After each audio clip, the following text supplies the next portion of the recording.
उज्जैन के दंडी आश्रम के आचार्य और सेवादार पर बच्चों से यौन शोषण के आरोप का मामला दर्ज हुआ है।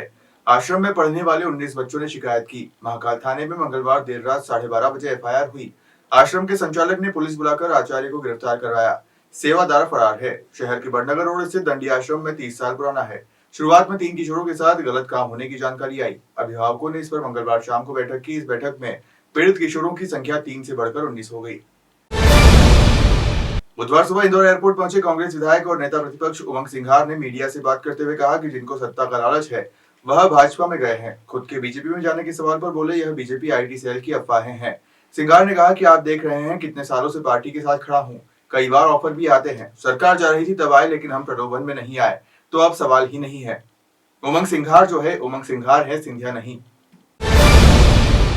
इंदौर में चल रही धीरेन्द्र कृष्ण शास्त्री की कथा से महिलाओं की चैन मंगलसूत्र चोरी हो रहे हैं। कथा के पहले दिन ही धीरेन्द्र कृष्ण शास्त्री की कथा सुनने आई महिला की चेन चोरी हो गई। तो वहीं मंगलवार को पांडाल से महिलाओं और नाबालिगों की गैंग ने 8 महिलाओं को निशाना बनाया और उनकी सोने की चेन व मंगलसूत्र चुरा लिए। सभी महिलाओं ने पुलिस से शिकायत दर्ज कराई है।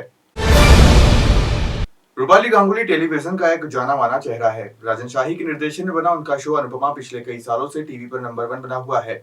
टेलीविजन के अलावा बॉलीवुड में भी अनुपमा फेम रूपाली गांगुली ने काफी काम किया है।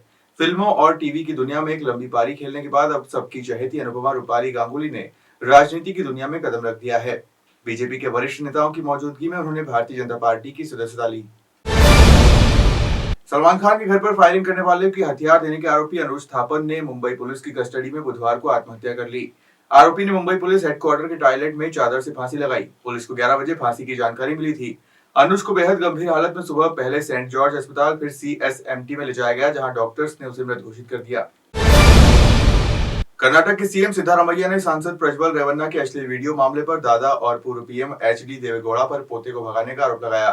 सीएम सिद्धारमैया ने बुधवार को कहा कि पूर्व प्रधानमंत्री और जेडीएस सुप्रीमो एचडी देवेगौड़ा ने उनके पोते और हासन से सांसद प्रज्वल रेवन्ना को विदेश भागने की योजना बनाई। सिद्धारमैया ने कहा कि विदेश यात्रा के लिए पासपोर्ट और वीजा कौन देता है, यह केंद्र है। क्या वह केंद्र की जानकारी के बिना जा सकता है? यह पूर्व प्रधानमंत्री एचडी देवेगौड़ा ही थे जिन्होंने योजना बनाई और उन्हें विदेश भेजा।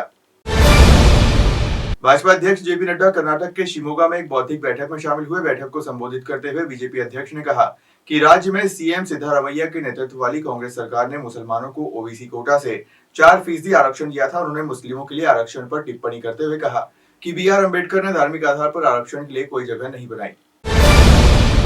लोकसभा चुनाव में पहली बार प्रचार के दौरान नजर आई पूर्व मुख्यमंत्री उमा भारती ने गुना लोकसभा सीट पर भाजपा प्रत्याशी व केंद्रीय मंत्री ज्योतिरादित्य सिंधिया के समर्थन में सभा की। उमा भारती पिछोर विधानसभा क्षेत्र में आयोजित सभा में कहा कि राम आ गए हैं, अब राम राज्य भी आए, इसके लिए आगे की लड़ाई बहुत बड़ी है। सागर पहुंचे कैबिनेट मंत्री गोविंद सिंह राजपूत ने कांग्रेस पर जमकर निशाना साधा। उन्होंने कहा कि जिस तरह से कांग्रेस नेता भाजपा में शामिल हो रहे हैं, मुझे लगता है कि 7 मई तक कांग्रेस के प्रदेश अध्यक्ष जीतू पटवारी भी भाजपा में न आ जाए। मंत्री राजपूत यहां दूसरे दलों से आए करीब 300 लोगों को भाजपा की सदस्यता दिलाई। इसी दौरान पत्रकारों द्वारा पूछे गए सवाल पर उन्होंने यह प्रतिक्रिया दी। इंदौर लोकसभा सीट पर कांग्रेस प्रत्याशी रहे अक्षय कांति बम ने नामांकन वापस लेने और भाजपा में शामिल होने के मुद्दे पर चुप्पी तोड़ी है। उन्होंने खुद को राम भक्त बताते हुए राम राज्य लाने के संकल्प को पूरा करने के लिए भाजपा में शामिल होने की बात कही। इसके पीछे किसी डील की अटकलों पर उन्होंने कहा कि जो आदमी 15 लाख रुपए की घड़ी पहनता हो, जो शून्य से शीर्ष पर पहुंचा हो, उसे कोई डील में क्या देगा। अक्षय ने यह बात मंगलवार रात अलीराजपुर में मीडिया से चर्चा में कही।